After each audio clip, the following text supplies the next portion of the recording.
Robert Estrin here at livingpianos.com and virtualsheetmusic.com. Today the question is, how do you pick the right repertoire to study? Boy, this is very important. And one of the things about studying with a teacher is having somebody to guide you through that process. I'm going to give you some tips here today so you know if you're studying the right piece. All right, sometimes teachers trying to glorify themselves are encouraged to give their students music that's far above them because it's very gratifying to say, oh, I've got somebody working on this Beethoven sonata and this concerto, and it makes them feel good, plus they're working on more interesting music. However, it's a real disservice if it can take months to learn a piece, especially at the early stages of study.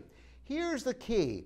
When you're a beginner or even intermediate student, you should not really be studying music that takes months and months to learn. Instead, you can learn many pieces along the way, and months later, you have progressed to the level where you can learn the piece that would have taken you months in a much shorter amount of time. So instead of tackling a sonata that might take you 6 months to learn, maybe you could study a dozen pieces in half a year, and by the time you reach that 6-month mark, you're ready for that piece. And then you have a bunch of repertoire you've learned in the meantime.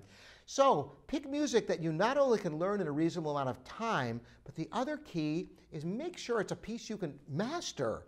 It's not of any value to learn a piece that you really can't play very well or up to speed. If you're studying a piece and you've learned it, and you've practiced it, and you've played it for months, and you still can't play it up to speed, there's something wrong there.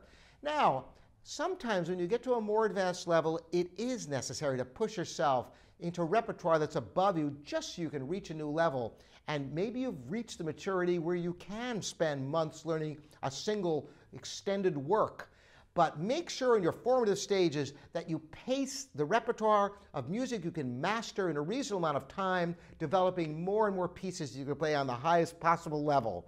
Thanks so much for joining me, Robert Estrin here at livingpianos.com and virtualsheetmusic.com.